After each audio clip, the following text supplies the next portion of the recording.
The screen is black. Why is that? Oh, it's GrayManPrepping. And tonight is Tactical Tuesday. And tonight's topic is staying cool this summer. Hey, how's everybody going? All right, so first off, I gotta apologize to everybody for what's going to be happening here.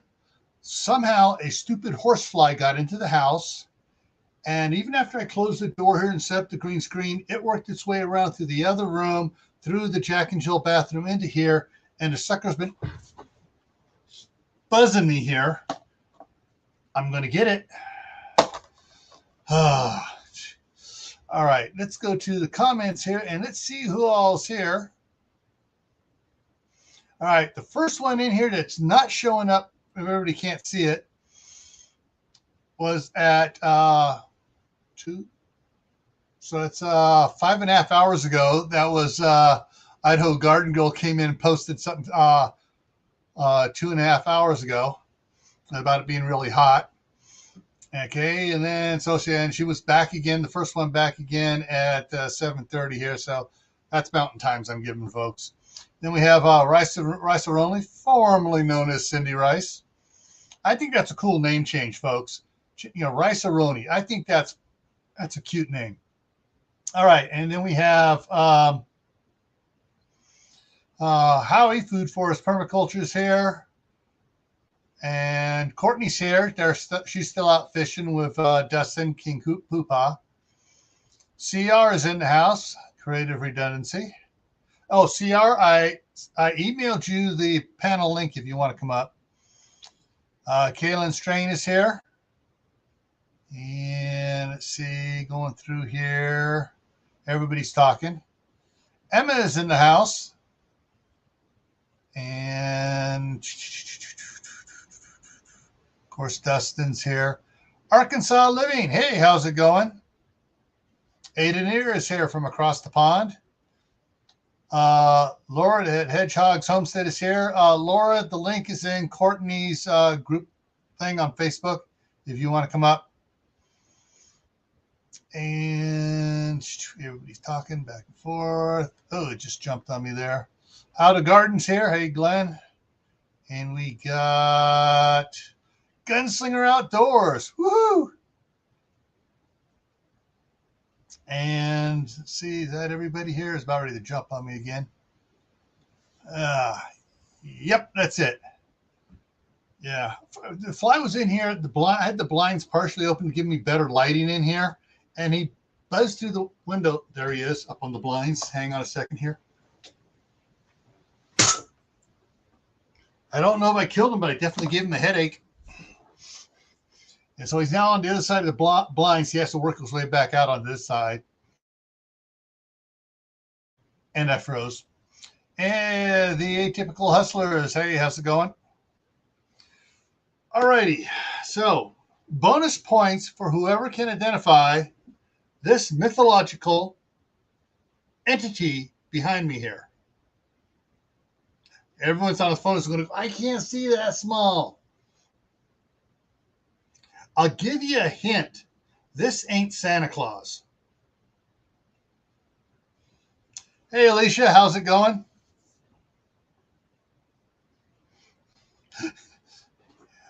Yeah, I found out that if just about everybody's a blue wrench, the trolls see that and they go, screw it, not worth our time.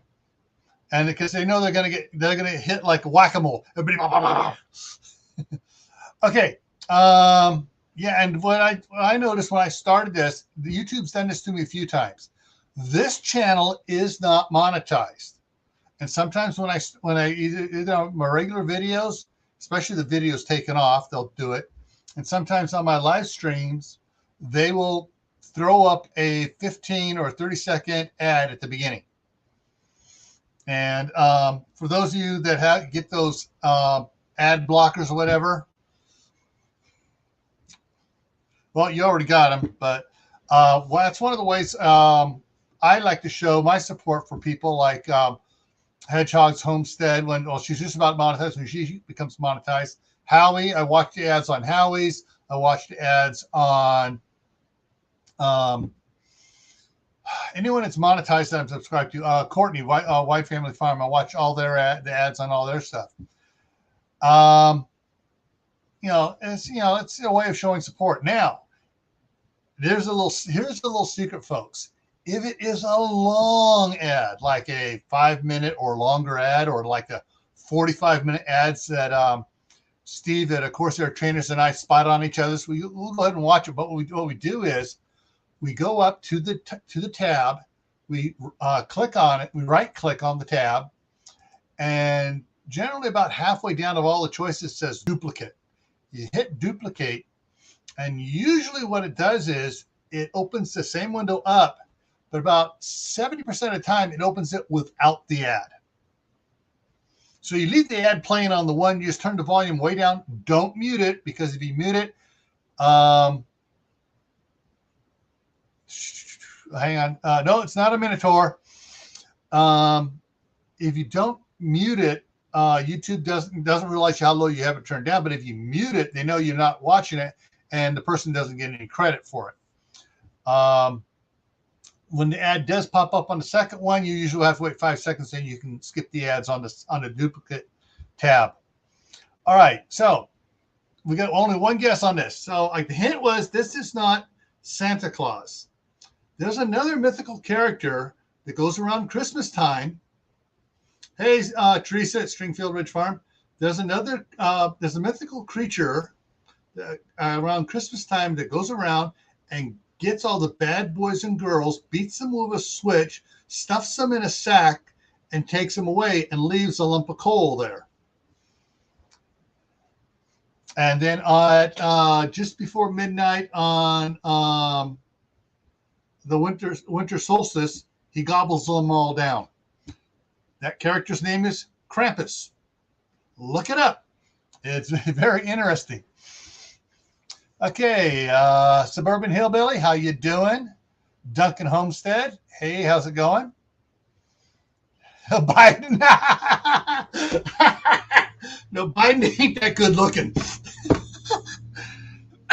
And it flies back out again.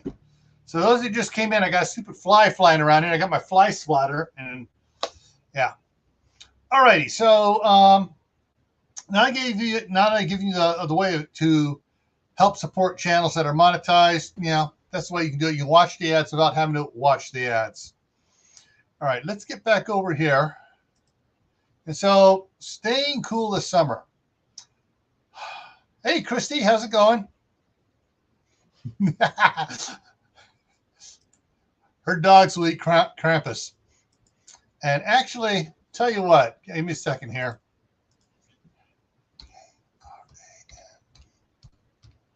Krampus.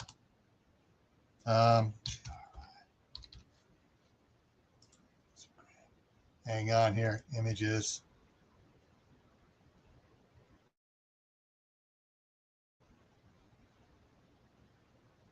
There's which one I'm going to grab. I'll grab this one here. Back one. Oh, that's a drawing. I want the actual photo of him. There we go. Save image. Boom. That throws it up there. All right. So that's Krampus. He wears an outfit just like Santa Claus, but he has a big sack. He stuffed him in. He's got his little switch down there to beat the bad kids with. All righty. So right now, here in southeastern Idaho, we're running 10 to 15 degrees hotter than normal. Cindy, if I had the big one here, I'd probably hit one of my monitors, and then I'd be really mad. Hey, Belt Loop 29, how's it going? But yeah, there's a. So if I'm swinging this around, that's what it is.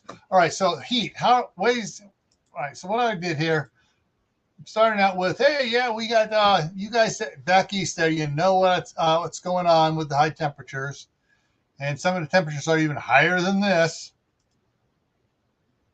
And if you look outside and you don't see a cloud in the sky, and the sky ain't exactly blue, you know it's really hot.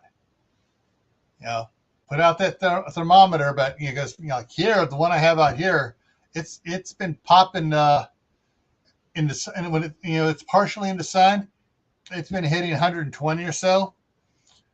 I can go out there, yeah, it feels like 120 in the.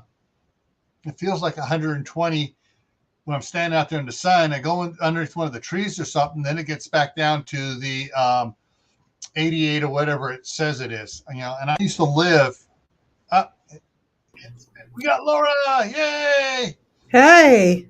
Yeah, I used to live down in Southern California, and we used to go out to Death Valley all the time. And then for my junior and senior year of high school, we were living in a small town called Fredonia in Arizona. And it's where the Grand Canyon cuts the state apart. It's up in that little corner there that gets cut off from the rest of the state.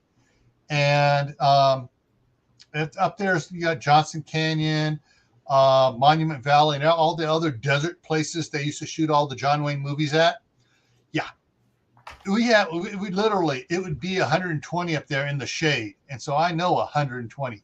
Hey, Mama Bear, how's it going? Hey, Mama Bear. All right, so Suburban Hillbilly, good to see you. Yeah, go ahead and get rid of that. Minimize that and minimize that, and I don't have ink because I don't have anything else to throw up here. Good. All right. So, ways to cool down, and I forgot to do this because this fly was bugging me. Give me a second as I step away and I grab something for you guys. Hey, Duncan and Emma, good to see you guys.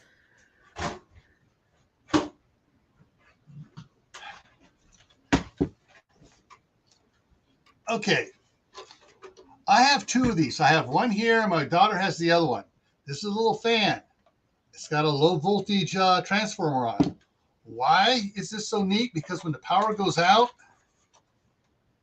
it takes 4 D-cell batteries, and your fan still works. That's cool. So yeah, you can keep power going, and if you happen to have a one of those adapters that plug into like a cigarette lighter or whatever, you have one of those jump starter things for the car, battery packs. You can plug that. You can get the adapter that same size as the plug here that plugs into this, and then you just run it off that, and then it'll run for days on end off that thing. But yeah, so this thing here works great. It's 2 speeds, got high and low, and it works pretty good. I keep it in the bathroom over here because at about 8:30, 9 o'clock is usually when I open up the windows here. This is mountain time. I have it sucking the cold air into the bathroom and right into here, and I open up this window here, and the hot air goes out. And like Southern Blessed, there they are. I was just about to mention them. Southern Blessed. Hello, hello. All right. I want to show you guys something. I just ordered a second set of it here because it works so well. Hey, Springfield Ranch. Orders. And go back to it here. Just ordered it. There it is. This is a roll of see, I purchased it 2 times. This is 48 inches by 84 inches, and this is small. There's probably a normal screen size on normal screens is 3 times the size the whole of this is. And so this stuff here keeps the little gnats and the other we got 2 types of gnats around here, I guess. We got the black ones, which absolutely annoy the crap out of me. And we got the even smaller brown ones, which just stick around anything that's smelling like decomp. Yeah, and if they get in your soil, like a compost soil, they get all over. Yeah. And so what I have to collect them on. Oh, hang on. I'm gonna have to that same thing. I'm gonna have to kill the virtual background here for a second. I have these stickies, and I got this in here. It's catching the gnats on both sides here. So let me put it back up there so it can do its job. I have so many gnats and things this year on my plants outside that I have to replace those about every week. Yeah. I can do you one better. Get me back down here burning up. On the kitchen window, in the door of the kitchen the kitchen door window, get my tongue untied here. On the outside, I put 4 of them up there. And so they're about that far away from the glass. And so they're just sticking out from the sides. And the first night, the light was only on in the kitchen for about 2.5 hours after the sun went down. You could not hardly see the yellow. You could tell it was still yellow, but you could hardly see it. Yeah. 2 days later, it was brown. You could not see yellow. There were things that were just hung on by one leg where they stepped through and touched it, and they're just hanging on. They're trying to get away. I got just thousands of gnats on them. They work for flies too. Yeah, a couple of flies were on it. And a couple moths were on it. No June bugs though, so I don't think we have June bugs up here. Oh, I have June bugs. I just did a video on June bugs. Yeah. Ooh, I killed a June bug today that flew into my face, and we're talking this big around. Oh yeah, I hate those. And it's like they fly like they're drunk.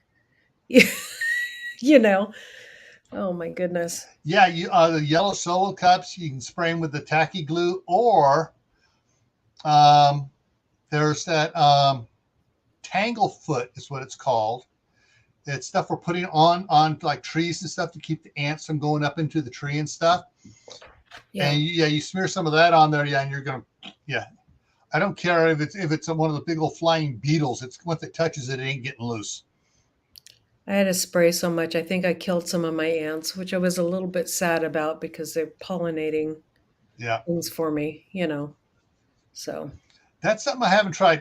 Actually, the gnats were getting kind of bad in here because one of the screens I put on of that screen stuff, I didn't put it back in right, and it popped loose, and a whole bunch of gnats came in. And they're in my indoor garden, so they're all around there. Well, yesterday, I was doing some cleanup and they're just buzzing all over the place. I said, all right, screw you guys. I grabbed the shop vac again, and I held the shop vac about that far above the soil and just went, and you see them trying to fly away from some. I probably got about 2/3 of them. Oh, that's good. And then I stuck some more fresh ones out there, and it's picking up a bunch of them as well. Yeah. All right. I sprayed my whole garden today for the June bugs because I was getting holes and everything. They were just horrible. Horrible. And so I'm hoping this is the link. If anybody's interested, I hope this works. I hope it takes it right. That is the link. Should be the link to that screen. If everybody wants that link thing, it's 5% off right now. Maybe it's Prime Day for that 5%. So it's only $13.28 for the 4-foot by 84-inch roll of that stuff. So what do you use that for? Well, what I've been doing, at first I got some high temperature electrical tape, and I taped it on a couple of the screen around the screens, right over it. Okay. But even the heat started getting so bad that it started to peel off, and so I actually went ahead and bought a screen kit, and I pulled out the spline, pulled the spline out, cut it so it fits over it, and just set it right on top of the existing screen and put the spline back in. So I have the regular screen, and then on the outside I have that super tiny mesh stuff, and that works pretty good. We'd probably have to do that here. The humidity would just not make anything stick. Yeah, and so I mean that works good. But what I did do is I found at Lowe's. Home Depot didn't have it. Lowe's did. The white Gorilla Tape. Gorilla Tape sticks to anything. Yeah. No matter what. And so I got the narrowest one I could find. And so I'm going to be taking that and taking strips out, because these modern windows with these metal frames, there's gaps on the side and it flexes. It really doesn't keep everything out. Right. So you got to put so I'm putting the grill tape around the outside to hold the screen to the frame, so the bugs and spiders can't come around it. Yeah, we had to caulk a lot of our little tiny home because the bugs were getting in there, even the carpenter bugs, and a lot of Yeah. wasps and things. Yeah. The other thing I'm planning to do is I harvested 99.9% of the Swiss chard, left just a couple of green things on there just to see if it comes back. Hey, zombie prepper. And I got all the carrots are gone.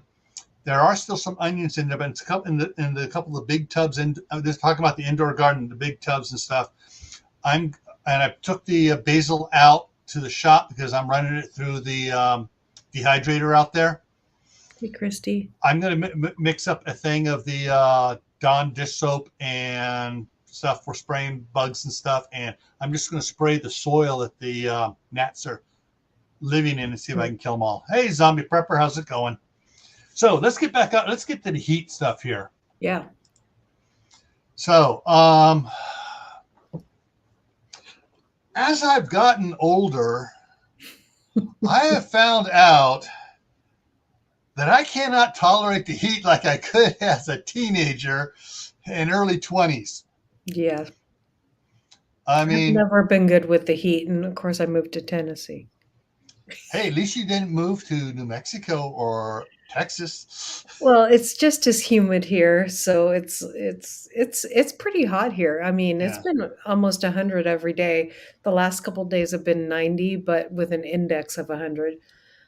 Before that, it was just an index of 110. So, yeah.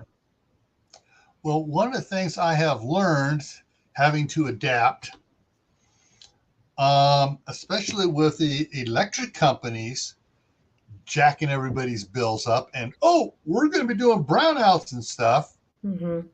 So I talked a little bit about power and stuff last night over on Camp Patton Family Compound about having a for those that here that aren't subscribed to it, we were over there, we were talking about it, about power and backup power, having a backup power plan, whatever it is, make a plan. But anyways, one of the things I wound up doing, and I've been doing it now for about 15 years, because my work schedule, when I worked at DHS, I started at 4 o'clock in the morning Pacific time. Now it's 8 o'clock Eastern time. No, that's 7 o'clock Eastern time. And so the problem was having to be at work at 4 o'clock meant I had to get up at 3 o'clock, which means for me to get 8 hours sleep, I had to be going to bed at 7 p.m. And in the summertime, it's not dark enough until almost 10 o'clock. And the house is hot, especially when you got the Pacific Gas and Electric banditos jacking the price up like you wouldn't believe lately. And my wife, the accountant's going, we ain't paying that much. And so the thermostat got turned up, from 7 pros, 70 to 72 to 75 to hotter than Hades. And it's, I could not sleep. Ours is set at 78 here. Yeah, I could not get to sleep until 11 o'clock at night, and because at about 9 o'clock, 9:30, she would open all the windows and stuff to try to cool the house down, because that's about the time the breeze starts coming in off of the San Francisco Bay, working its way over the East Bay Hills into Contra Costa County. And so it was just, so basically we bought it at this little air conditioning unit, single window air conditioning unit for the master bedroom. And so I made my own power station I bought a bunch of solar panels, put them up on the roof, bought a bunch of deep cycle batteries, and kept adding to it till I had it where it could run starting at about 2 o'clock in the afternoon and run until 11 o'clock at night without killing the batteries. The batteries still have a good charge on them. Yeah. And so at that time, at 11 o'clock, when she would come to bed, she would, it would be, the outside temperature and the room temperature were about the same. So then she would open up the windows and stuff. And sometimes when it was still cooler in the windows, she'd wait until a little bit later. But, that was the way we could get to sleep at night. And so let's see here. We're supposed to get low 90s tomorrow. Okay, so that's what Emma's saying. And Belt Loop says that. Well, right now, let me see if I can bring it up here. I'm going to slide it over here. Dang, that flies is We have bugging. 79 right now. It's nice and cool. Yeah, well, in the house right now, in this room, it's 82. And it's I would say it's probably 83, 84 outside still. Yeah. Oh, man, that fly is just... kill that fly. Anyways, so here is... here's my city of Basalt. All right, the low tonight is supposed to be 61. High is supposed to be 96, so it actually may be above 90 still outside. But here's what we got for the next 2 weeks. 96 tomorrow, 95, 97, 98, 95, 94, 93, 95, 95, 95, 97, 95, 96, 96. Well, you're going to be warmer than us. Yeah, like I'm saying, we are 10 to 15 degrees above normal here. Usually we're about 80 degrees. We're actually going to chill out. I mean, we're in the 90s, but 96 is our highest next week. So that's really good for here. Yeah. So. And so this is from weather.com. I punched in asked for the 10-day, and it gave me a 14-day printout, thing of what's coming up. Mm-hmm. So other ways to keep cool. Now I got some good news and some bad news. If you don't have brownouts, one way you can do it is, use the fans and stuff to circulate the air in the house, supposed to help keep you cooler. And everybody, have you heard the story that, like, in the wintertime, you have the fans blowing down, so it moves the heat from the top down, and in summertime you have it blowing up, so it moves the heat up and away from you. That's a myth. Because what it does is you have it blowing up to blow the heat up. Well, the heat goes up, hits the ceiling, go over the walls, comes back down, and it's down at the bottom again. And if you have it blowing down, it just blows the heat straight down, over, up the wall. So it just changes the circulation pattern. And circulation is the only thing that matters as far as getting the air moving. Yeah. Let's see here.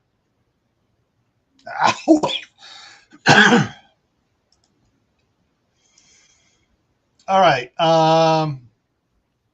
Not to go too close, but Idaho Garden Girls on the western side of the state.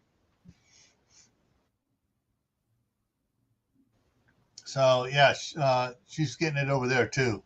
Yeah, and, Christy, you're right. That is high for Idaho. And we are in a major drought right now. The irrigation ditches here flowing. It's half flow every other week. So every other week that ditch is dry. Yeah.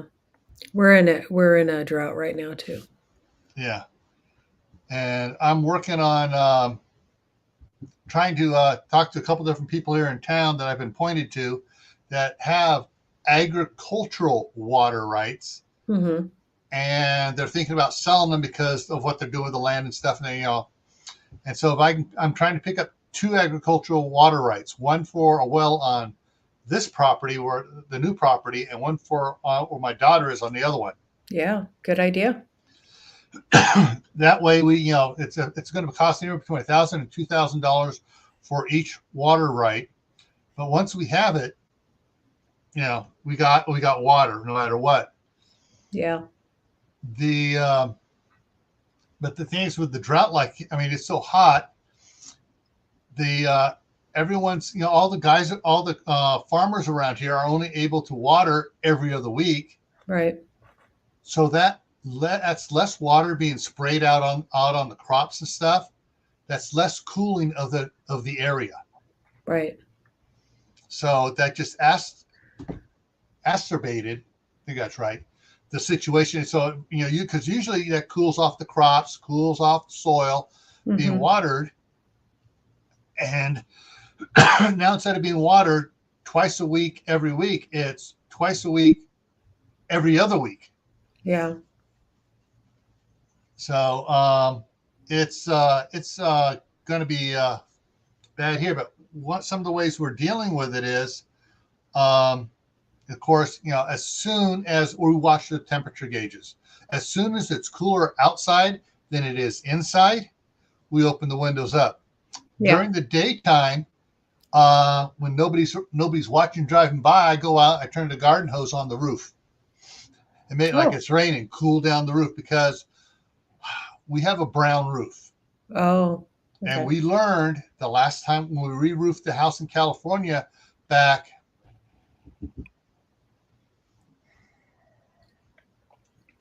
32 years ago. My wife said, put brown on it. Brown looks nice. And we put brown. I wanted to go with white shingles. We put brown on there. And she suddenly realized, damn, we should have gone with the white ones. They reflect the heat. Yeah, no crap. You didn't want to listen to me at all. I tried explaining that. Our roof is going to be white.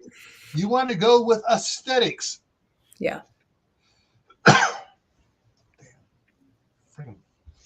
Anyways, sorry, that fly's just bugging the poopy out of me. Anyway, so when we re-roofed a year and a half ago, we went with a light gray. And so it's a lot cooler. Yeah. So, plus they put an insulation membrane on and all this other fun stuff too. Oh, that goes without saying. The blinds are closed during the daytime.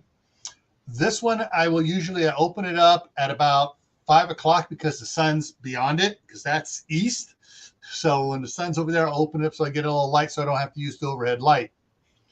We keep the front blinds open, but we have an overhang. So just to because we have plants in the house, but we also have air conditioning over the whole house. So yeah, one of the things that I do have in the one bedroom over here, there's blackout curtains on. They got the blinds are closed, blackout curtains up. The next bedroom, blinds are closed, and a box spring is leaned up against it because that's the kids' playroom. And so we only had 2 blackout curtains. The other blackout curtain is in the master bedroom on the west window, because that window is always closed, and the south facing window is the one I have the little miniature AC unit in. Yeah. One of the things I've thought about doing, and I actually did it kind of temporary in California there until they said, oh, we're having water shortage, and they jacked up the price on water. We had to cut back. I put a sprinkler up on the roof and ran a hose up from the back side. Okay, turn it on, 20 minutes on one of those mechanical timers, runs for 20 minutes, shuts itself off. So you're that crazy old man that does that. Hey, it helps out a lot. I'm just kidding. Yeah, my grandmother back actually she had me do it during the summers when I was coming. So it started in 1971. She would buy the 5-gallon bucket of the aluminum fiber coat trailer paint, roof paint from Mm-hmm. Sears. Yeah. That was some good stuff. And so she'd get a bucket of it. I go up and I put it on the roof on her house. And the first year it took 2 buckets because it was filling up all the nooks and crannies of the asphalt shingles. From then on, every other year or so, I'd get up there and put another coat on because it starts to crack and go and expand and contract, seasonally. Mm-hmm. So I wound up doing it every other year for actually until she died in CR, he 88. freezes all the time. Sorry.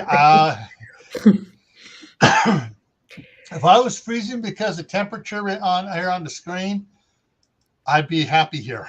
Mm-hmm. Mm-hmm. Oh, I had to turn my fan off because I'm cold. I'm getting used to the heat here, so yeah, I actually ran in 93 degrees heat today. yeah. Takes a while to get used to it, though, didn't it? Yeah, yeah, it does. But So one of the things that you can also do for the heat is drink lots and lots of water, and I know you do that, Gil. I my do that second all. one today, I'm on. Hmm. I do that all the time. I've always got a water glass that I'm sipping on. I know, Garden Girl. Are those the asphalt shingles, or are those the black stone slate shingles? If it's the stone shingles, once you spray, if you can keep those cool during the daytime, it doesn't heat through as quickly. Hmm. But once they get hot, you don't want to be hitting the water on them because hot, cold water crack. Yeah. Those Yeah, cooling cloths work really well too. Those cooling cloths that you can get at the store yeah. to keep you cool if you're getting really hot, if you have to work outside. If I got to Um, work outside and I get too hot, I have turn on one of the lawn sprinklers and I just walk through it a couple times. yeah. You can also get those vests for like runners have those vests that can freeze, Mm-hmm. but I would never do that. Hey, If it's Gare. if it's that hot, hi gear, I wouldn't go running outside. I go running as early as possible if I'm going to go running. So Yeah, I just started running again. So yeah. That's what this is. This is a 64-ounce jug, and yeah, I got one of these for me, and I got one for the grandkids. And I mm, usually for them, I only keep it about that full so they don't spill it and have accidents. yeah, And so I fill it up just so the youngest one, if he can pick it up, I'll keep it that full. And when he mhm. starts going one-handed, I fill it a little bit more. That way he goes two-handed. But There you go. hey, Joe. Hi Joe, It's how you doing? yeah. And so that's one of the things that drinking water. Now, besides this jug, I have my juice jugs for my grape. I get grape juice. I keep that in the fridge, and I get V8. Keep that in the fridge. But I have a bunch of packets of bug juice from Scout Camp. What's And bug everybody's juice? bug juice. Hang on one second. I got the box right here. Let me grab it. Not everybody was a Cub Scout, so I gotta ask, right? Bug juice. Okay, this is called Twist. And it comes in different flavors. Uh-huh. You can get this at the food service chef store, or you can order it directly from food service if you have a commercial contact with them. And we go through a bunch of Scout Camp, and what you have in here, this comes in grape, Mhm. orange, lemonade, and fruit punch. And fruit punch is the big one they do at Scout Camp, hence the term bug juice.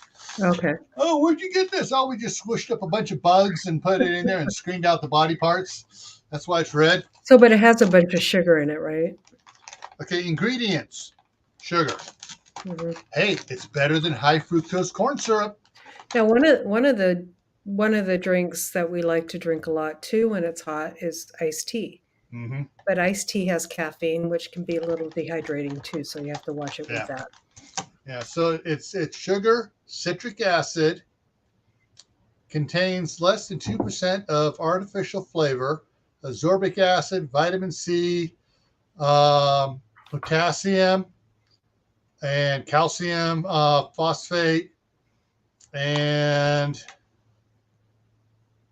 I forget what the other one. You can't hardly make out. But basically, it has your potassium and stuff in you, so your electrolytes in it. Believe it or not. So this has, That's right, Caitlin. I do decaf tea as well. Yeah. Yeah, and basically, yeah. So I actually also sell these size packets of Gatorade as well. Mm-hmm. Orange only for some reason. Right. But yeah, this little packet here makes 2 gallons. You're supposed to add it to a 2-gallon jug. And Gatorade has a lot of sodium in it, which does help. It helps with electrolytes. Yeah. So, sodium on this, no sodium. And that's one of the reasons why they got it at scout camp, because some people were having problems with too much salt. mm-hmm. And so, especially if you're eating a lot of canned food. So, yeah, they'll get the salt anyways. And what do they have at scout camp? Tons of canned food. mm-hmm. Yeah.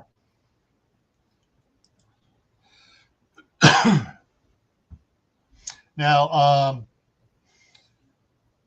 however, now I'm going on a diet, so I'm going to be having to cut that out. Or basically, instead of using like 1 packet to make 2 gallons, it'll be 1 packet to make 5 gallons. So thin it down a lot, and because I'm trying to cut down on my carbs and stuff. Okay. Yeah. I saw this this channel. I mean, it basically this doctor. She runs a clinic and stuff, and she puts everyone, for people on diabetes type 2. Yeah. Low carb, high fat diet. Mm-hmm.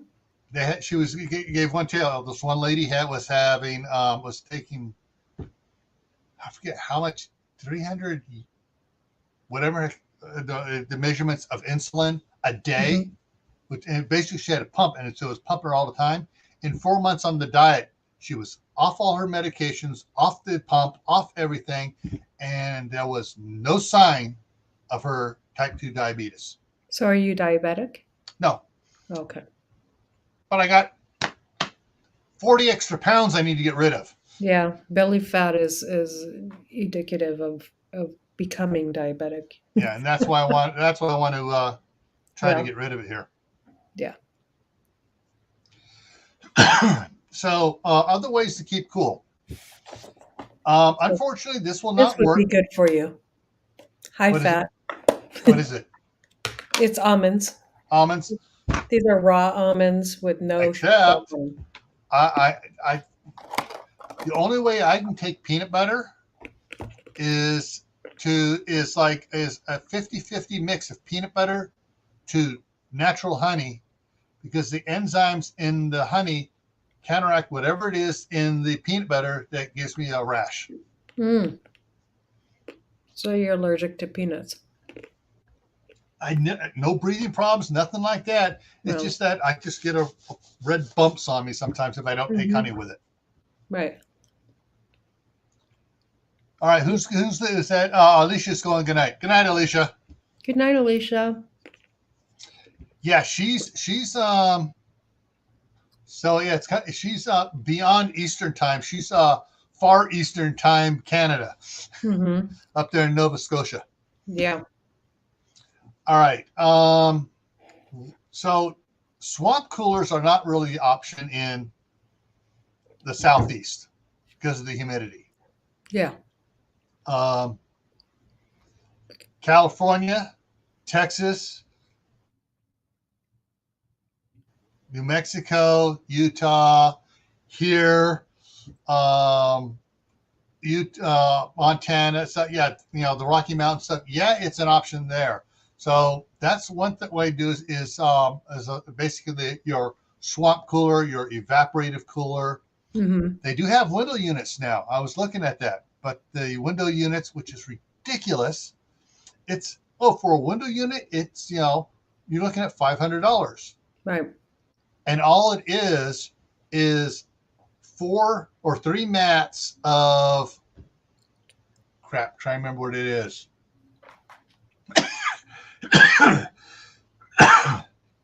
It's it's like a wood fiber stuff in there. It begins with an A. That's what the material is called.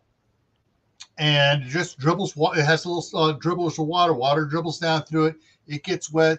The air gets sucked through it and cools off and gets blown in the house. The problem is that the sorry, I'm gonna have to take a cough drop here. And I forgot to take my allergy medication this morning. Oh, so you got the drippies in the back of the throat. I got just the ticklies. Mm-hmm. That's what causes that usually is the drip in the back of the throat. Yeah, it makes you tickle. Of course, I was out there moving dirt all day, all the dust and stuff. Oh, yeah. There you go. Yeah, so I got the fine particle dust in here. Mm-hmm. Anyway, so there's no...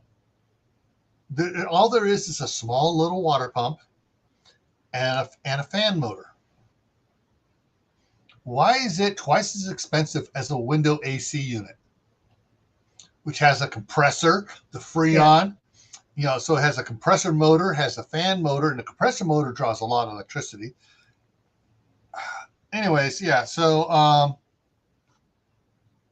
swamp cooler, evaporative cooler is an option if you're in an area where the humidity is low, because it also helps build up the humidity. Not here. Not Tennessee south. Actually, not West Virginia south. Not Georgia, because not Florida. Not Florida. Some areas Alabama. of Texas, Arizona. Yeah. So I guess middle of Texas west. Yeah. And Oklahoma, most of Oklahoma west. Yeah. Would gear say maybe eating? I drank, it got me bloated like a pig, or maybe it was eating the tater tot. Yeah.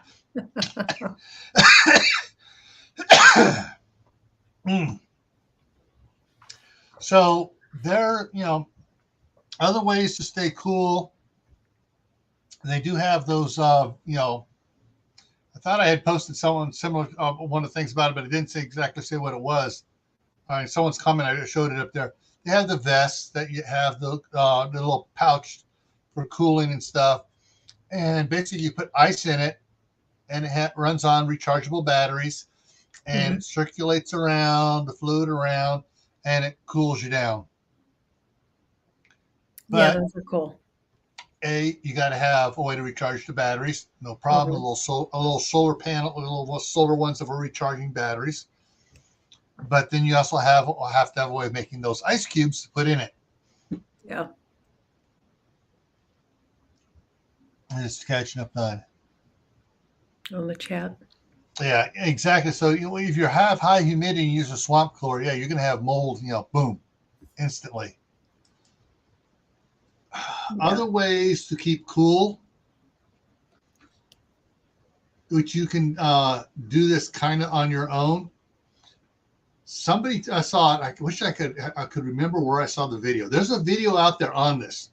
The guy took rain gutter and put it outside the window, across end caps on it. Took rain gutter above it, put end caps on it. Put a little hose out of the bottom, drilled it, put a hose out of the bottom and a little pump to pump up to the upper one. Had holes drilled across the bottom of the upper one in the middle, and had like a sheet or a gunny sack material that he took some screws and fender washers and put to it so the holes dripped onto it, so water would drip down it, down into the gutter below, and then he has had in front of the window, so he just opened up the windows and or he was blowing out the one side, the air would come through the other side through the gunny sack sheet material that was wet Mhm. and was cooling off that way. So that was a DIY swamp cooler for a lot less money. Cool. One thing that you can do too is one of those ice bucket air conditioners. Mm-hmm. So dry ice, and then Yeah, you put a fan either above it or in front of it, and it can cool you down quite a bit yeah. if you put it in a room where if it's really really hot. One of the other things along that line is the same thing along the line, same thing as the swamp coolers. They have those little ones that are probably they're for individual rooms. You roll them around on wheels. They're about maybe 24 inches wide and about 12 inches deep at the most, and it has its own little mat that goes through it. You fill it up with water. You Hmm. throw the ice cubes in there and then fill it up with water. And so you've got really cold water going up on it, so it really cools down quick. But Yeah, again, you can't use that in high humidity areas. right. Hey, Mary Beth Smith. On Amazon, they have these little like things you can wrap around your neck, and they have two Mm-hmm. fans, and you can direct them any way that you want. Yeah. Little personal cooler. And we're on Amazon Prime Time, so check to see if those things are on sale, because some things Yeah. over there are on ridiculous sale prices. Interested? Portable fridge. Okay. And let's see. I'm trying to remember all the things I'd thought of before. I forgot to write everything down because I was busy working outside. I come up with an idea while I'm working outside, and of course, I left my notebook in the house. Right. If I had my notebook with me, it probably would have been all wet and sweaty. Hey, Mary Beth Smith. Drop that. And See you in here. the other I'm thing gonna- to consider getting and setting up is one of those a portable power station, Mhm. or some of the not so portable ones that are bigger and heavier, and you weigh about 100 pounds or whatever, and you put it on a little cart and you do whatever. But Yeah. you can spend the money for those, or you can build your own system and get your own solar panels and set it up. Now, there is something else. If you have access, have a friend that has a backhoe, and you own your property, you got to own your property. Won't work for an apartment. Sorry, Kaylin. Ooh, what Kaylin say? Speaking of Kaylin, Road Preparedness has a vid on making ice-filled cooler with a fan, piece of pipe, Yeah, direct air cool. Yeah, that's awesome. That's exactly what I was talking about. yeah. Yeah, And if and so, that's cheap. I yeah, mean, if you can't afford an air conditioner unit for your house, yeah, that's a cheap way to go. yeah. And this is something you might think of when you and Chris get your house built. Um, you dig down. I get a backhoe. You dig down about 8 to 10 feet, and Mhm. you dig a trench line out, and you're about 150 feet long, and you get some 6 inch flexible like drain pipe, the black Mhm. stuff, Yeah. you run it down in, and you run it up into the house, and you run the other end up into the house, Mhm. and you have just a little fan like that little one I showed it earlier, and it blows air through, so it blows the hot air from the house into it, and the geothermal cooling Yeah. cools it down to about 65 degrees, and it brings 65-degree air into the house. Yeah, it's a great way to cool your house. I've seen them do that with in Arizona, they have houses that are built around that whole Yeah. system, and that's how they actually cool the house. And So it's not only that, in the really awesome. wintertime, even if you got snow and stuff, it'll heat the house to 65 degrees. Mhm. So basically, it keeps your house at about it's anywhere 62 to 68 degrees, depending on how good your system is and how much you run it through it. And it's not that expensive to run a little fan. And if you have a little one like this one, will run on D And cell batteries, and you just you have a solar recharger. You're not paying for the electricity then, yeah. other than the initial investment, and you can keep cool that way. They also have the ones that have, if you have low groundwater, they actually put in a piping system, like burying a bunch of PEX line in gravel, and so the water comes up, and, and it's so basically it's in the groundwater, and so you're just circulating the liquid through the tubes, which is sitting in the water, and then you just run it up into a like a radiator unit. So it's just it's just the radiator type unit, and it's cooler, and you just run a fan to cool off the house that way too. Yeah. Blue Eddy has a 300-watt solar panels on sale right now, $7.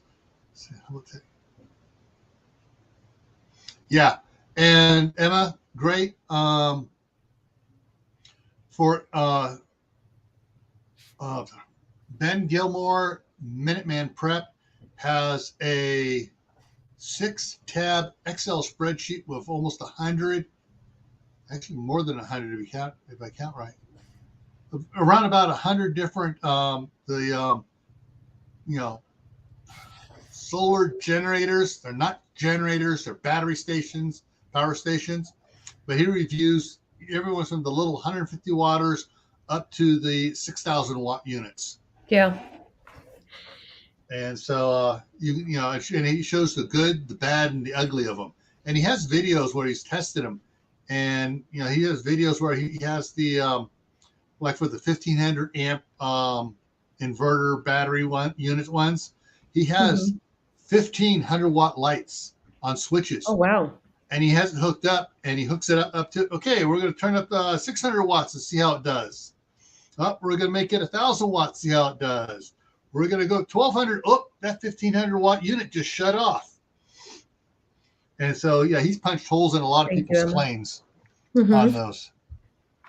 Wow. Yeah. My dog was running in his sleep. It was kind of funny. All right. And yeah, so if you don't have the wherewithal or the want to take the time to learn how to do it and build one yourself, the Blue Eddy's a good one. However, the Blue Eddy has, if I remember right, it is the one that has the poor customer service. The EcoFlow has good customer service, and their EcoFlow is coming out with better and better stuff. Somebody dumped a lot of money into EcoFlow. It may have been the Chinese, but they dumped a lot of money. Someone did dump a lot of money in it, and they come up with a lot of stuff. In fact, EcoFlow is the only one that actually will give you 240 volt system. Wow. But you got to buy 2 of the units, and you got to buy the connector that puts the 2 of them together to create the 220. Hang on a second here. Let me get rid of that. Bring this up. And YouTube.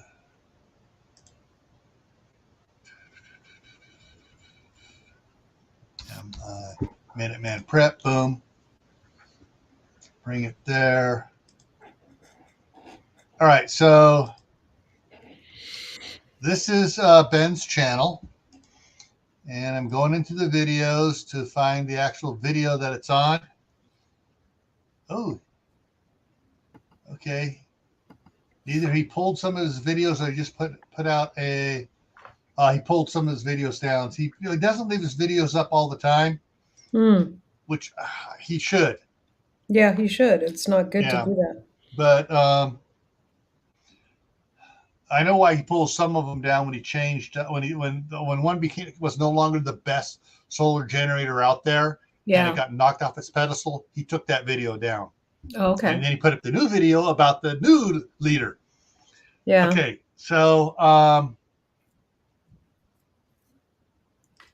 this is the video that has the comparison chart in it.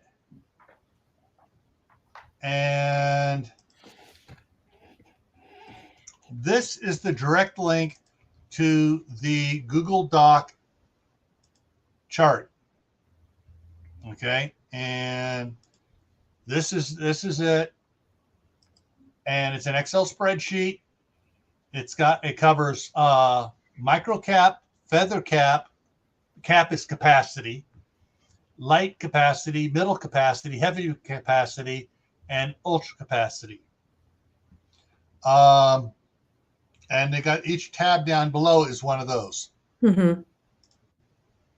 So you can go.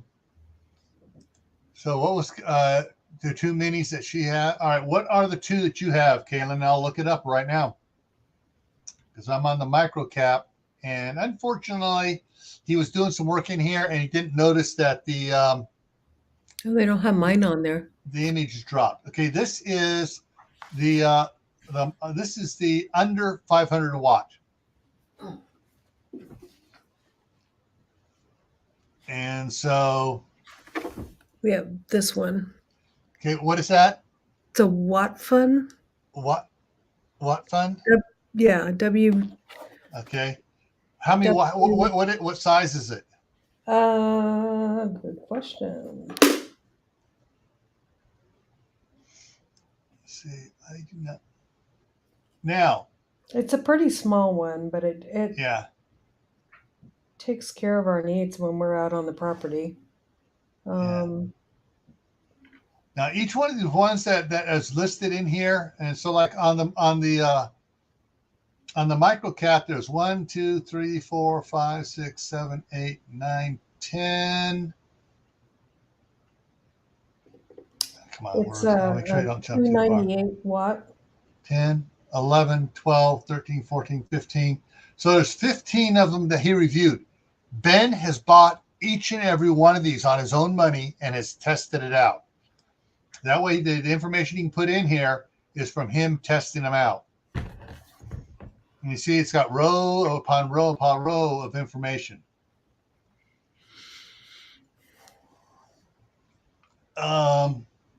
So these are all under 500 watt, and it's got the rows here. If you download this out your own and save it, you can make changes so you can put these pictures back up where they belong.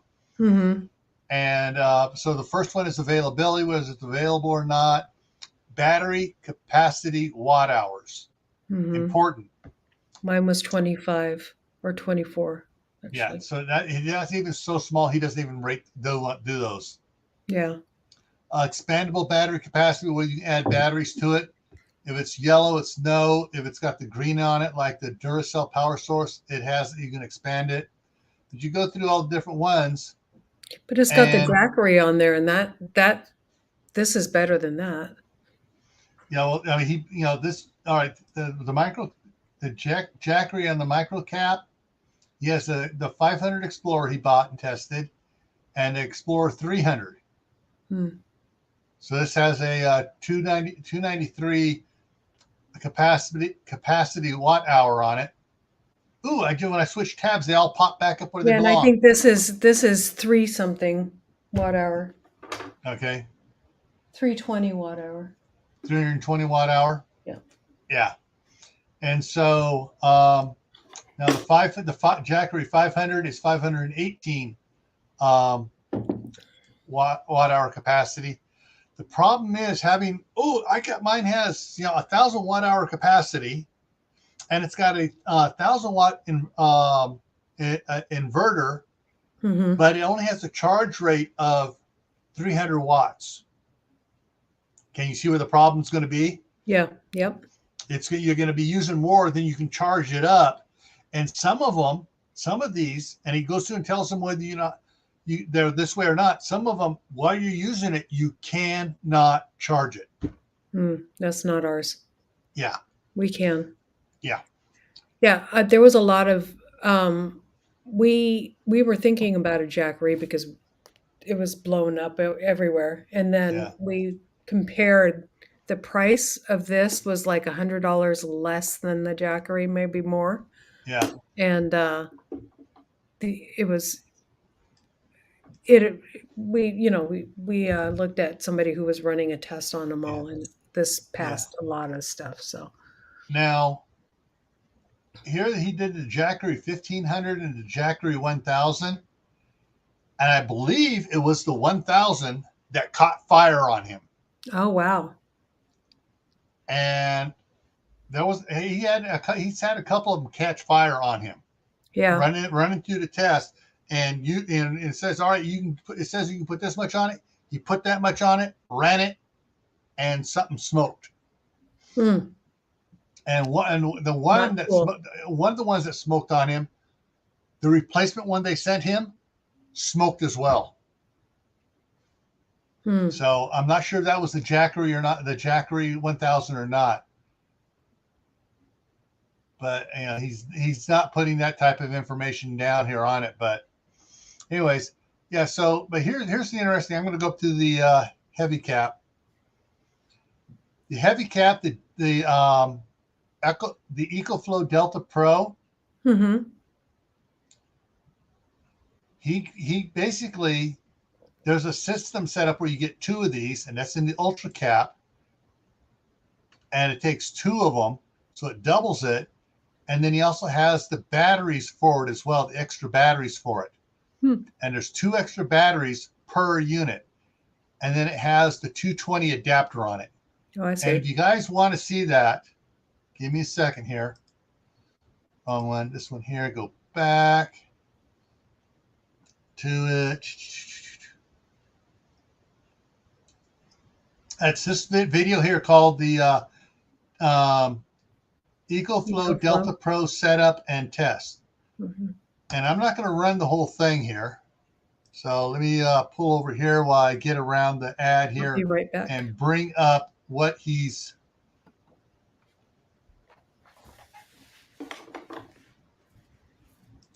Okay, so this is what he set it up as. He's got in the middle here are two Delta Pros, and then on each side of it is the battery or the extra batteries that you can get for it. Now they can only handle each unit can only handle two batteries. So this is maxed out. He says it weighs out at a little over 600 pounds, and that's why he has on a cart here. And let me. He's wheeling it around, showing everybody how it works and how it's all plugged together in the back there. And has some heavy duty things plugging it together. And in this test, he actually set it up with the 220 adapter, which is up on the top, which connects the units together. And he was running his wash machines. He's running the dryer. I think it was he plugged in one washing machine, worked one, and he plugged in the second washing machine, and it tripped the breakers because it was too much.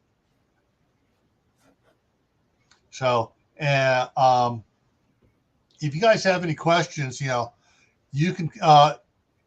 Ben will answer questions for you, and I can. I can go down and talk to him because he only lives 10 blocks away. Oh wow. That's cool. In fact, Ben was the one that sold me my Kodiak, my 1500 watt Kodiak power station here. Counting back here, 5 years ago. Wow. And that's when Kodiak was the best thing out on the market. Mm-hmm. And that was before the Titan came out 3 years ago. But there are different ones. And the thing is, each of these have different things. He has, so you see, he had two of the Delta Pros with the battery packs set up at his in-town house. In his RV trailer, he has a Titan set up with the extra batteries on it, and that's what he runs on in there. And he can run that. He has 2100 watt panels on the roof of his trailer. Wow.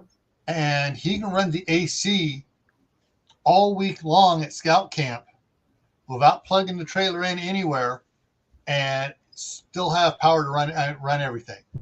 Wow. And then up at his off-grid cabin up here in the Tetons, he has a Kodiak up there with all, and he has it quote over paneled because a 100-watt panel actually only produces about 62 watts. Unless you have it absolutely peak at the time and able to follow the sun absolutely perfect as it goes, it's going to only produce about 62 watts. And so he over panels it, so it actually produces what it needs. And the Kodiak will if you over panel it, the Kodiak will stop the extra voltage from coming in, from ruining it. But yeah, so if you want to stay cool, going off grid electrically is probably your best bet if you can afford it. That's the big clincher. Yeah. Some of these units cost a bunch. It's like if you get the Delta Pro is almost $4,000 without the second battery. I see. And so he has two of those. So you're looking at over 7,000 plus 4 batteries, and then he has all the panels at the house to keep it running. So he can run his house off grid. But he keeps that just as the backup because our electricity up here in Idaho with Rocky Mountain Power is squat compared to California. Yeah. It was like we were running the AC across the street there. When I was staying upstairs there, we were running the AC just about all summer long. Nice here. I had it set, the temperature set at 70. Mm-hmm. And the bill for running that was like a quarter of what it was in California with my wife not running the AC, sweltering to death inside, opening up the windows and, trying not to use the AC because PG&E, was robbing her blind. Right. So she wasn't using hard electricity, and it still cost 4 times as much as up here. And that's the thing too. You also need the space to put the panels, the proper mounting so the panels don't blow away. And so, that's the whole thing about solar, about it for keeping you cool. But if you build your own little thing for you can put 6 100-watt panels in, build it yourself, have it out, in summertime, you practically just lay it on the yard because the sun's directly overhead. Yeah. And hook it up. You can take one room and put a window AC in that one room and keep it cool. Now, here's the other thing people don't need to check on. What type of insulation do you have in your house? True. And do you have enough in the ceiling? Mm-hmm. Yeah. And so, here's the other thing too is, and most people don't think about this, only exterior walls have insulation. Yeah. Interior walls don't. Yep. But if you're building your own house, such as Laura's doing, you might think about having them add insulation, around the master bedroom, because it does 2 things. One, it cuts down on noise. It certainly does. And if you just run an AC in the master bedroom only, that you don't have the heat radiating through from the adjoining rooms. Mm-hmm. Of course, you're also going to have your mom in there. Yeah. In her own room. You may want to insulate her room as well. Yeah. That way, her room will stay cooler compared to the rest of the house as well. The other thing it insulates that. The other room you might want to consider insulating is your pantry. Mm-hmm. And make sure that the outside walls you got the maximum insulation. Now, you got everyone thinks, okay, I got to put in the fiberglass insulation. That's not the best insulation. Yep.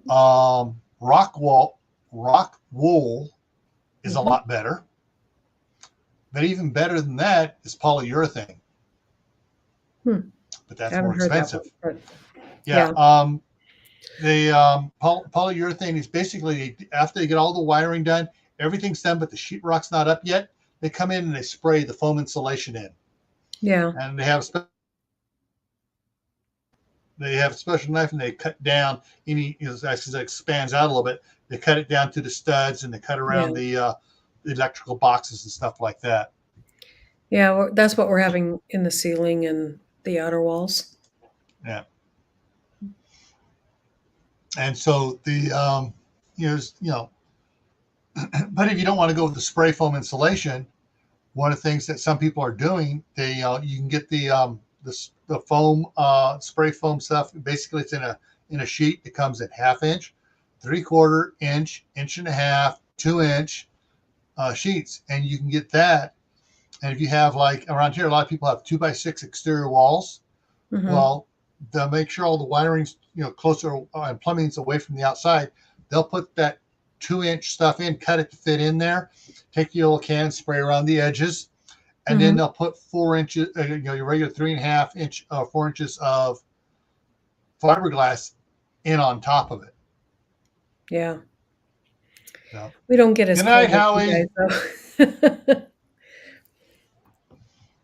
But there's Good night, Howie. There's a lot of things you can do to insulate, aftermarket insulate your home. Mm-hmm. The house my parents bought in 1960. I don't know if anybody knows the World War II history. There's this little port up in Northern California called Port Chicago. Mm-hmm. Not the one, Port Chicago in California there, where they were loading, had the naval weapons station there where they were loading a lot of the ships for the Pacific, and they had a boom boom. Accidental boom boom because they were working the guys harder and faster and cutting corners on safety. Well, when that went off, the government bought up the town of Port Chicago, moved everybody out, just to, as a safety buffer zone. And when they bought it up, moved everybody out, they sold off all the remaining standing houses. And the house we bought was two of the houses from over there. They were, one was a big single room house. They knocked out all the internal walls. The other one was a 2 bedrooms, a living room, and a bathroom, and that was it. And they moved them over there and rebuilt the house. Anyways, there was no insulation in any of that. Yeah, that's and the house we bought in Oregon. The first time, I'm not sure it was the summer. I think it was after the first winter that they were up there, running the furnace all the time, trying to keep the place warm. My dad and a friend of ours went and did the blow-in insulation, foam, not foam. It's the blow-in fiber insulation, and it took them about a week because they had to go up in the attic, drill a hole between each stud, in each gap, and then down below they had to drill a hole for the air pressure to come out. And so they blow in the air and they blow in the insulation, and they go through that. And it took them, took them a while, 2 weeks or so. It took them a while because they had a lot to do. And so that was one of the things they did and it basically kept the house cooler in the summertime and warmer in the wintertime. The crawl space in the attic crawl space, once the house was rewired, he just filled it with the insulation. He just blew it in there, and That's filled what my dad did. It was barely insulated at all with, like that much insulation in the attic. Yeah. And then when we changed out the windows, because we could feel a huge breeze coming through the windows, like it would blow out a candle. They're like, "Oh, you just need to replace your windows." Well, in the walls was only newspaper. Yeah. Not very good insulation. No. Trying to think now. I had some other ideas of things to keep cool. And that house was from 1910. So, yeah. Other things to keep cool. Yeah. Um, if you have a well on the property and you can, I'm trying to remember how to say it. I know what I've talked about this before. I just if you have a single well on the property Mm-hmm. and your water table is within, it 100 to 200 feet or less, you can put in it's called and depending on the soil, a hand driven well Mm-hmm. to return water. So it doesn't Yeah. have to go all the way down. But what you do is you pump out the cold water out of the well, and you run it through a heat exchange radiator system to blow cold air. So all you have is just the pump, pumping the water, and then it goes back down, and you got a fan blowing. If you have this is interesting. The house they bought used to have a water tank on top of the roof on one Oh, part of it. wow. And so what if you have a windmill, a lot of places in California had windmills there in the around the Bay Area, so that it pump up, fill up the water tower, and then you just gravity feed. But if you have a windmill that pumps up water, and you have a tower, and you can insulate the tank on the tower, the water's going to stay cold in that tank for quite a while, Mm-hmm. and it'll also keep it from freezing in the wintertime. Once you insulate it, you use the same thing. You pump the water from that because basically the wind is providing the power to pump the water up. You just use some small 12-volt like RV water pumps from the RV trailers and stuff to circulate your water around. All right, night, Howie. And so once that goes around and pumps that way, you can cool the house off that way with minimal power expenditure. Yeah. And especially if you have 12 volt, you use a couple solar panels and it powers it. It's too bad our water level is probably going to be about 300 feet. Yeah. Good night, suburban hillbilly. Hey, Klingon princess. Hey, whoa, better late than never. Hey, you're lucky. Oh wow, you're lucky I ran over. Otherwise, you'd totally have missed it. So that is, I mean, there are several ways you can do to cool off. Insulation, shade. Oh, trees. Trees. Yeah. Trees are a double-edged sword, though. When they get so to a certain size, they can become a liability. Yeah. Especially in high winds and stuff. Anthony at Pimento Prepared found that out when one of the trees blew down. He thought it was far enough away from the house, and it part of it landed on his roof. Yeah. So, yeah, you think outside the box. Talk with your friends and neighbors. Somebody around may be doing something, maybe doing a MacGyver system to help keep cool. Yeah. So, yeah, and this winter, this summer is, like I said, we're running hotter here. If you check historically what the temperature is, you can go online and check what's the average temperature for Nashville, Tennessee, and you can find, and you go in there and they usually have stuff. You can look back yearly and check several different years, going back to see We're what hotter too. Yeah. That's what my relatives are saying this year, because usually it's not in the hundreds at all until like August and September. Yeah. And we are in the last several months or whatever of an uptick of solar activity. So the sun's kicking out more heat right now. Yeah. Gee, the sun's kicking out more heat. Could that be why we're getting warmer? Maybe. Could be. So Um, yeah. So oh, the other thing, if you're gonna plant a tree next to your house, here's a couple of good trees to plant.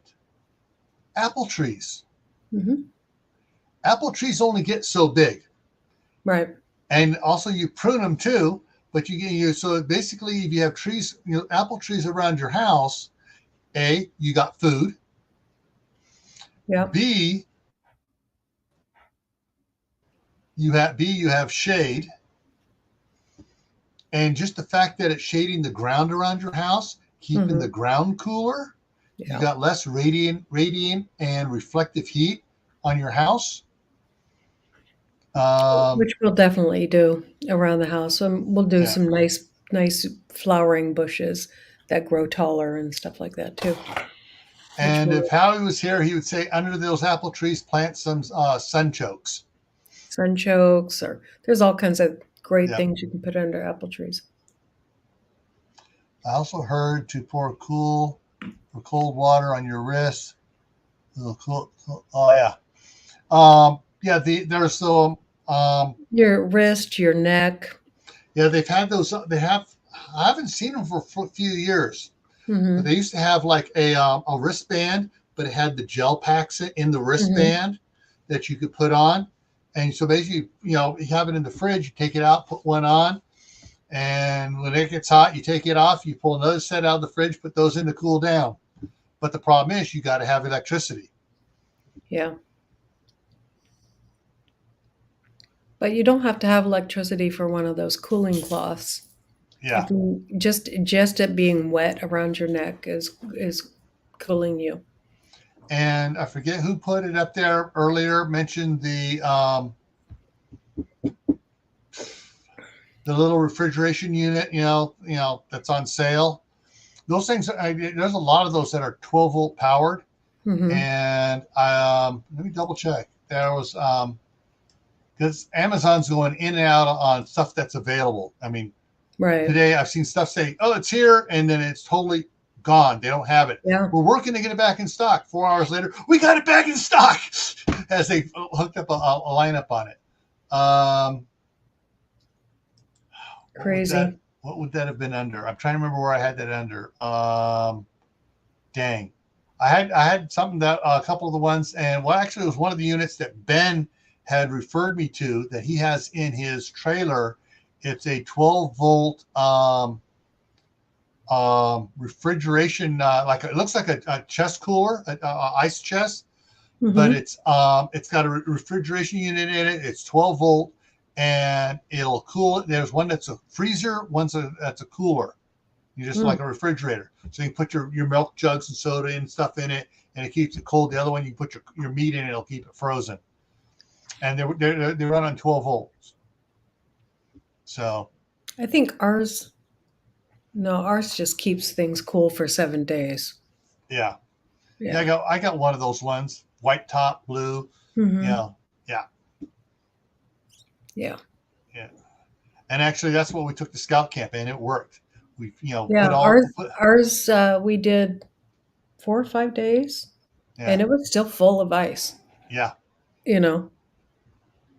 We left our stuff there for a week, came back or not a week, just like 3 more days and came back and it still had ice in it. yeah. And So, that's true, Kaylin. Some of the refrigerators have 12 of wheels on them, so you can move them around. mhm. The There are some companies out there making for travel trailers and stuff 12-volt full size refrigerators. Wow. Okay. And because of the wiring on it and stuff, it's actually very efficient and stuff because people are putting solar panels on their RVs and on their trailers. And it's more efficient to run the 12-volt refrigerator straight off of the battery system Yeah, from it than it is to run it through an inverter to make it 120 volts to run a regular refrigerator. right. And that's the This thing little too. If this you little thing have, we have will run a refrigerator. yeah, And that's the thing, if you have enough solar panels to power a 12-volt refrigerator freezer, it means you got ice, it means you got cold water, you got other ways to help cool yourself down. Yep. Yeah. Keeping your lights off keeps your house cooler. Switching from incandescent to fluorescent is cooler. Switching from fluorescent to LED is cooler. So I'm just waiting for something that's cooler than LED. Yeah. It is amazing how different that is, though. If you fill a regular light bulb and then fill a LED light bulb, well, you Yeah. burn yourself on the regular light bulb. So Yeah. Even like my big LED grow lights I use, yeah, they put out some heat because they had it generates electricity, generates heat and stuff. But the face of the bulbs themselves on the bottom side are cool. The back side, you can feel it. It's warm. It's like, oh, okay, I could use that as a warmer in my bed in the wintertime. Yeah. So yeah, eliminating the production of heat helps as well, which means refrigerators and freezers and stuff like that produce heat all the time to stay cold. If you're going to get one, get the best energy efficient one. And this is something most people don't know. For a refrigerator, an upright refrigerator / freezer combination, either one or whatever, or so you've got just an upright freezer or a refrigerator freezer, a motor on top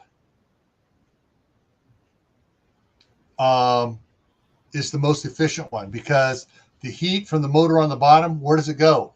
Heat rises, and it's beneath your refrigerator and freezer. So it some of the heat transfers back through the insulation into your refrigerator freezer. But if you have the heater up on top, it's not heating into the refrigeration freezer unit.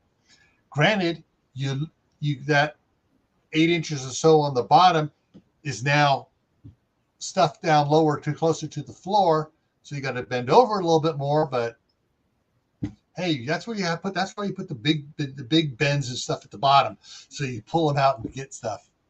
Right. All right, so we've got an hour and a half here, much longer than I wanted to go, or I not wanted, but was planning on going. So coming up here, Monday on Camp Patton Family Compound for the Fireside chat, we're going to be talking about canning lids, all the different types of canning lids, problems. Basically, it's going to be the good, the bad, and the ugly of canning lids. We're going to go over. Yeah, that's a good one. And there are a lot of different types of canning lids out there. There are more American-made companies now, a lot more than there were 5 years ago. So, well, there was a need, and they started to fill it. Yeah. Well, some of these companies were making stuff 5 years ago or so, but there were a lot there. But there's a bunch more. Super B, Denali. Never heard of Super B. Yeah. Oh, yeah. Tammy was talking about that. Some of the others.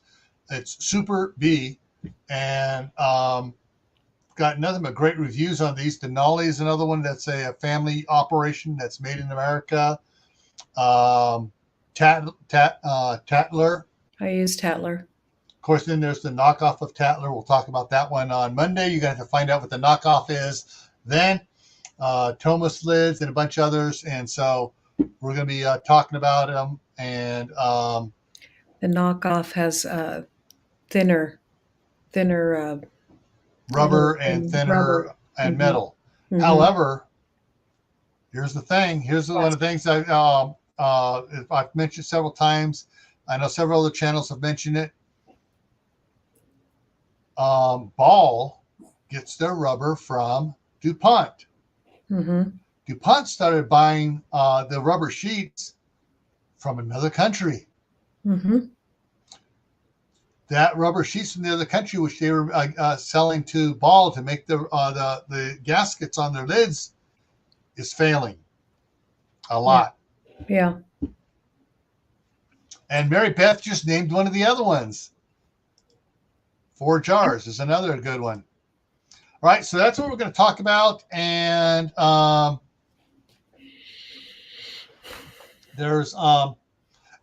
we'll talk about that on next Monday. Next Tuesday here, we're going to get into try to cover a subject we talked about 18 months ago. And that is dealing with family members that don't think like you when it comes to preparedness. That's a good one. And gardening and canning. Yep. And just all the different things, and trying, we're going to be talking about how you can deal with it and give you some ideas to deal with it and some of the success stories that other people have had. Curs are pretty good. Yeah. Okay. Right. Kaylin, how old are your cur lids? I have lids that are over 20 years old, actually over 30 years old, that my mom bought that are cur, that the rubber on it is almost 50% thicker than the modern ones you can buy now. Mm-hmm. And so they're still good. They work. And yeah. And Tammy was saying that you, because she's taught us how to, Tammy from Rebel yeah, how to pop the lid. How to pop the lid so you don't break the lid. Right. And then you boil the lid before you use it. Yeah. So and that's what we used to do all the time. Anyways, was you used to put it in hot water, boiling water to quote work the rubber. They say you don't have to do that with the new ones, but maybe we should still. Yeah. And anyways, we're going to talk all about lids and stuff and life expectancies, refurbishing lids or refreshing lids, I should say. Yes. And all that stuff. So we got, and then on Monday, family members on Tuesday. And of course, every Thursday at 11:55 Eastern, it starts the midnight ride here on GrayManPrepping. And it's just open chat, whatever you guys want to talk about. If you have a topic on mind that you want to get into, come in there and say, hey, I really want to talk about this. This is bugging me. And we'll talk about it. And I'm within reason. We're not going to talk about certain. How do I want to put this? Without, we're not going to talk about deviant acts by people and stuff.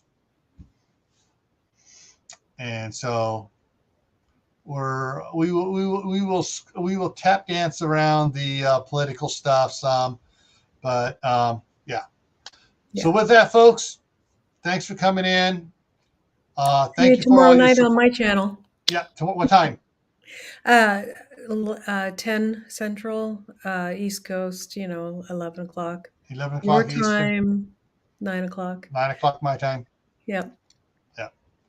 All righty, folks. See you around. Take care. Add to your preps. Add to your skills. Yes. Yes. All righty. See you later.